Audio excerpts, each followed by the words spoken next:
Tinututukan naman ngayon sa Cauayan City Airport ang pagsisiguro na sumusunod ang mga pampasaherong sasakyan sa tamang pamasahe para sa mga pasahero. Sa panayam ng IFM News Team kay Police Major Onassis Culili, hepe ng Cauayan City Airport Police Station, sa pamamagitan ng oplan pamasaheng tapat na layuning masiguro na walang mga namamasada ang maniningil ng sobra sa mga pasahero. Aniya katuwang nila rito ang iba't ibang ahensya kabilang na ang Land Transportation Office, PNP Highway Patrol Group at Public Order and Safety Division ng Cauayan City. Sinabi ng hepe na sa kasalukuyan ay wala pa naman umanong lumalabag sa fare metrics na ipinatutupad.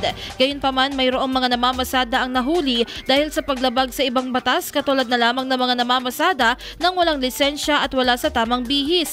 Upang masiguro na alam ng mga biyahero at namamasada ang umiiral na kampanya, patuloy nilang inaabisuhan ang mga biyahero at mga namamasada hinggil sa pagsunod sa tamang taripa. Samantala, karagdagang hakbang rin na kanilang ginagawa ay ang pamamahagi ng flyers na may numero ng kanilang opisina na maaaring tawagan ng mga biyahero sakali man na sila ay mabiktima ng overcharging. Monitor po namin yung policy po namin, ma'am, na oplan pamasahe tapat. Sinisigurado po namin wala pong yung nangongontrata, overcharge. 3 po kaming kasama lagi dyan, ma'am.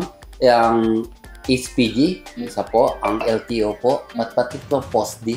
Sa ngayon, ma'am, itong linggo po wala ka po kami nahuli regarding po sa may overcharging. Pero may nahuli po kami in violation of the Republic Act 4136. Ito po yung violation sa LTO.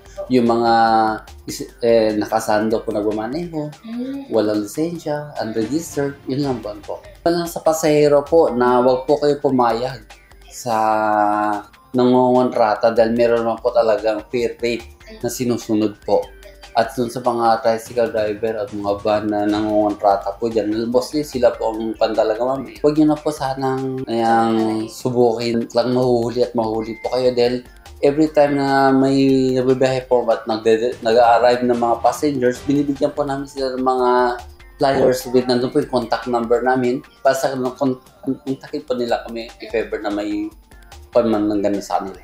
Monitor po namin yung policy po namin. Ito ang pahayag ni Police Major Onassis Culili. IFM News.